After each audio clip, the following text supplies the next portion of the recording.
तौहीन अदालत केस में इस्लामाबाद का बड़ा फैसला आ गया। अदालत का इमरान खान के खिलाफ खातून जज को धमकियों का केस खत्म करने का फैसला। इमरान खान तौहीन अदालत की कार्रवाई से बच गए। इस्लामाबाद हाई कोर्ट ने शो कॉज नोटिस खारिज कर दिया। लाहौर हाई कोर्ट ने मरियम नवाज को पासपोर्ट वापस करने की हिदायत कर दी। मरियम नवाज की पासपोर्ट वापसी की दरख्वास्त मंजूर कर ली गई। दरख्वास्त पर समाअत chief justice Lahore high court Amir Bhatti की सरबराही में 3 रुकनी फुल बेंच ने की। दरख्वास्त मंजूर होने पर मरियम नवाज ने अपने ट्वीट में लिखा कि मेरा पासपोर्ट इस केस में 3 साल तक जब्त रहा, जो केस मेरे खिलाफ कभी बना ही नहीं। मेरे जलसों के खौफ से फितना ने मुझे तफ्तीश के लिए 3 माह नैब में हब्से भेजा और कोट लखपत जेल में डेथ सेल में रखा। कौमी मफादात से खेलने वालों को जवाब देना पड़ेगा। वज़ीर आज़म शहबाज शरीफ का इमरान खान को पैगाम। कहा, रंगे हाथों पकड़े जाने वाले चोर अब इदारों को बदनाम करके सज़ा से बचना चाहते हैं। अवाम के बाद साजिशी अब इदारों में इंतशार फैलाने की साजिश कर रहा है। कानून सब के लिए बराबर है। मकबूल होने का मतलब कानून से बालातर होना कैसे हो गया? अगर साइफर एक हकीकत था तो अमरीका का नाम क्यों नहीं लेना था? मरियम औरंगजेब ने इमरान खान से सवाल कर दिया। वफाकी वज़ीर इत्तलात मरियम औरंगजेब का इमरान खान पर तनकीद करते हुए मजीद कहना था कि आपको शर्म नहीं आई पाकिस्तान के आइन के साथ खेलते हुए? इमरान खान से बड़ा धोखेबाज पाकिस्तान में आज तक पैदा नहीं हुआ। उन्होंने कहा कि इमरान खान ने डिप्टी स्पीकर और पाकिस्तान के सदर से भी आइन शिकनी कराई। लॉन्ग मार्च से मुतल्लिक हतमी मशावरत के लिए PTI का अहम इजलास आज तलब कर लिया गया। इमरान खान ने पंजाब और खैबर पख्तूनख्वा के ज़िलई सदूर और जनरल सेक्रेटरीज की मीटिंग बुला ली। इजलास के दौरान चेयरमैन तहरीक इंसाफ तमाम ओहदेदारों को इनकी अहम जिम्मेदारियां सौंपेंगे।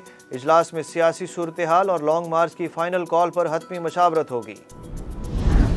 किसानों का छठे रोज भी इस्लामाबाद में धरना जारी। मुजाहिरीन और हुकूमत में डेड लॉक बरकरार। धरने के शुरा ने मुतालबात पूरे न होने पर डी चौक जाने की धमकी दे दी। चेयरमैन किसान इत्तेहाद खालिद हुसैन ने मीडिया से गुफ्तगू में कहा कि उम्मीद है हुकूमत मुतालबात मानकर नोटिफिकेशन जारी कर देगी। हुकूमत ने अगर बदनीयती से काम लिया तो पूरा मुल्क बंद कर देंगे। महकमा दाखिला पंजाब का हर जिले में हाई सिक्योरिटी जोन बनाने का फैसला। हाई सिक्योरिटी जोन्स में एहतजाजी मुजाहिरों पर पाबंदी होगी। महकमा दाखिला पंजाब ने समरी वज़ीर आला ऑफिस भिजवा दी। हर जिले में हाई सिक्योरिटी जोन्स का तयन इस जिले की डिस्ट्रिक्ट इंटेलिजेंस कमेटी करेगी। महकमा दाखिला पंजाब के मुताबिक एहतजाज करने वालों के लिए हर जिले में मखसूस जगह मुख्तस होगी। पंजाब समेत मुल्क भर में डेंगू बेकाबू। 24 घंटों में सैकड़ों नए केसेस रिपोर्ट हो गए। पंजाब में मजीद 230 जबकि सिंध में 341 नए केसेस रिपोर्ट हुए। मुल्तान में डेंगू के केसेस में इजाफे के बायस रेड अलर्ट जारी कर दिया गया। इलेक्शन कमीशन ने इंतखाबी ज़ाब्ते इखलाक की खिलाफ वर्जी के मामले में इमरान खान की अपील पर फैसला महफूज कर लिया। इमरान खान की अपील पर चीफ इलेक्शन कमिश्नर की सरबराही में 3 रुकनी कमीशन ने समाअत की। साबिक वज़ीर आज़म इमरान खान के वकील ने अदालत में मौक़िफ़ इख्तियार किया कि DMO पेशावर का जुर्माने का हुक्म कानून के मुताबिक नहीं। इलेक्शन कमीशन ने इमरान खान की अपील पर फैसला महफूज, जबकि वज़ीर आला KP महमूद खान की अपील पर समाअत 18 अक्टूबर तक मुलतवी कर दी। सारा इनाम कत्ल केस में मरकजी मुलजिम शाहनवाज अमीर का मजीद जिस्मानी रिमांड मंजूर कर लिया गया। पुलिस ने शाहनवाज अमीर को सिविल जज आमिर अजीज़ की अदालत में पेश किया। अदालत ने शाहनवाज अमीर की वालदा की अबूरी जमानत में 7 अक्टूबर तक तौसीह कर दी, जबकि मुलजिम शाहनवाज का मजीद 3 रोज़ का जिस्मानी रिमांड मंजूर कर लिया गया। डॉलर की कदर में मुसलसल 7वें रोज़ कमी। रुपया मजीद तगड़ा हो गया। इंटरबैंक में डॉलर 95 पैसे सस्ता होकर 227 रुपये 50 पैसे पर आ गया। दूसरी जानिब पाकिस्तान स्टॉक मार्केट में तेज़ी का रुझान।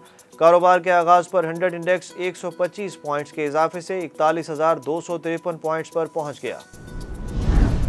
और इंग्लैंड ने पाकिस्तान को फैसला कुन मैच में हराकर T20 सीरीज जीत ली। पाकिस्तान क्रिकेट बोर्ड के चेयरमैन रमीज़ राजा कौमी टीम के खेलने के अंदाज की हिमायत में सामने आ गए। रमीज़ राजा ने कहा कि कहा जाता है बटन दबाएं और ऑस्ट्रेलिया की तरह खेलें। पाकिस्तान क्रिकेट टीम के खेलने का अपना एक अंदाज है और मेरे हिसाब से इस तरीके में कोई गलती नहीं। उनका कहना था कि ये कैसे हो सकता है कि 17 बरस बाद पाकिस्तान का दौरा करने वाली इंग्लिश टीम को खाली हाथ वापस भेज दे।